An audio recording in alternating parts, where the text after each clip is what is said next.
दोस्तों, आज की इस वीडियो में हम पढ़ेंगे भागवत गीता अध्याय 1 कुरुक्षेत्र के युद्ध स्थल में सैन्य निरीक्षण। तो दोस्तों, इसमें बताया गया है, धृतराष्ट्र ने कहा, हे संजय, धर्म भूमि कुरुक्षेत्र में युद्ध की इच्छा के एकत्र हुए मेरे तथा पांडवों के पुत्रों ने क्या किया। तात्पर्य: भागवत गीता एक बहुपाठ्यीय आस्तिक विज्ञान है जो गीता महात्म्य में सार रूप में दिया हुआ है।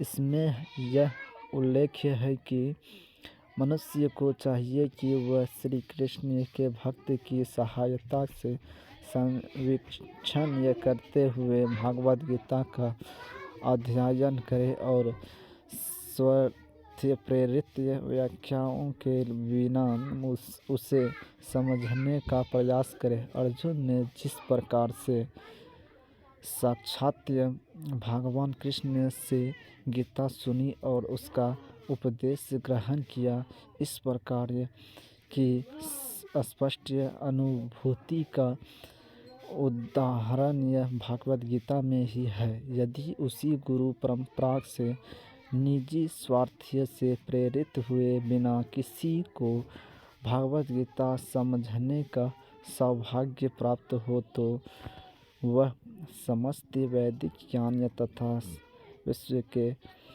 समस्त शास्त्रों के अध्ययन को पीछे छोड़ देता है। पाठक को भगवत गीता में न केवल अन्य शास्त्रों की सारी बातें मिलेगी, अपितु ऐसी बातें भी मिलेगी जो अन्यत्र कहीं उपलब्ध नहीं है। यदि गीता का विशिष्ट मानदंड है स्वयं भगवान श्री कृष्ण द्वारा साक्षात उच्चरित होने के कारण यह पूर्ण आस्तिक विज्ञान है। महाभारत में वर्णित धृतराष्ट्र तथा संजय की वार्ताएं इस महान दर्शन के मूल सिद्धांत का कार्य करती है।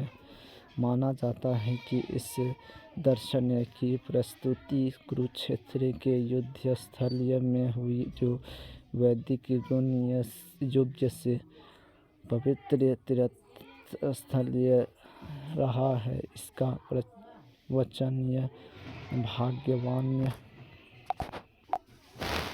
द्वारा मानव जाति के पथ प्रदर्शन हेतु तब किया गया जब वे इस लोक में स्वयं उपस्थित थे। धर्म क्षेत्र शब्द सार्थक है, क्योंकि कुरुक्षेत्र के युद्ध स्थल में अर्जुन के पक्ष में श्री भगवान स्वयं उपस्थित थे।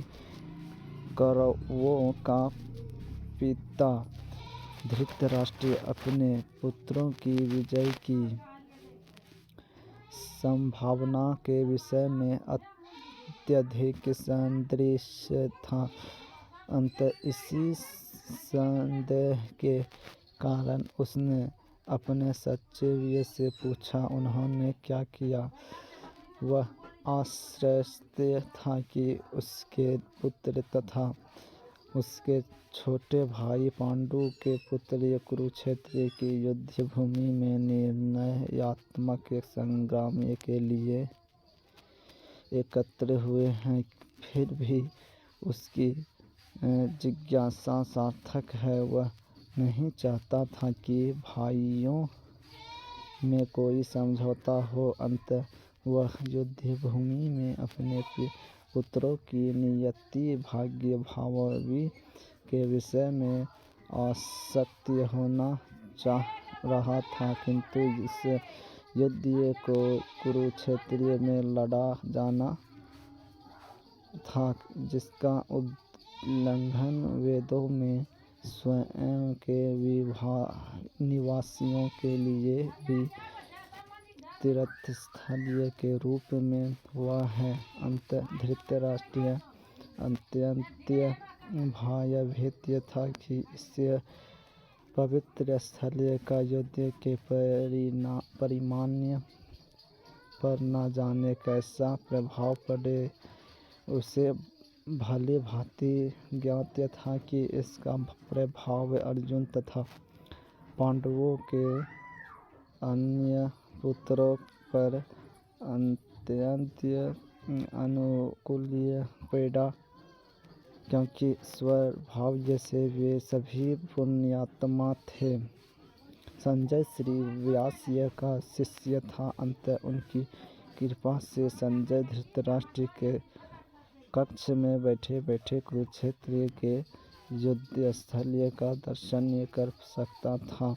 इसलिए धृतराष्ट्र ने उससे युद्ध स्थल की तिथि के विषय में पूछा।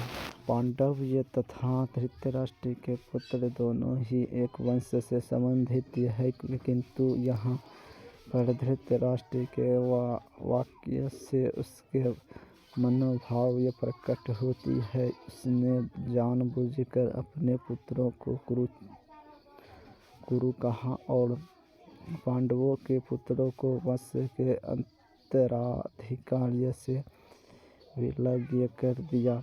इस तरह पांडवों के पुत्रों अर्थात अपने भतीजों के साथी धृतराष्ट्र की विशिष्ट मान्य स्थिति समझी जा सकती है, किंतु प्रकार धन्य के खेती से अवांछित पौधे को उखाड़ दिया जाता है। उसी प्रकार इस कथा के आरंभ से ही ऐसी आशा की जाती है कि जहाँ धर्म के पिता श्री कृष्ण उपस्थित हो, वहाँ कुरुक्षेत्र रूपी खेत में दुर्योधन आदि धृतराष्ट्र के पुत्र रूपी अवांछित पौधों को समूल्य नष्ट करके युधिष्ठिर आदि नियंत्रित धार्मिक पुरुषों की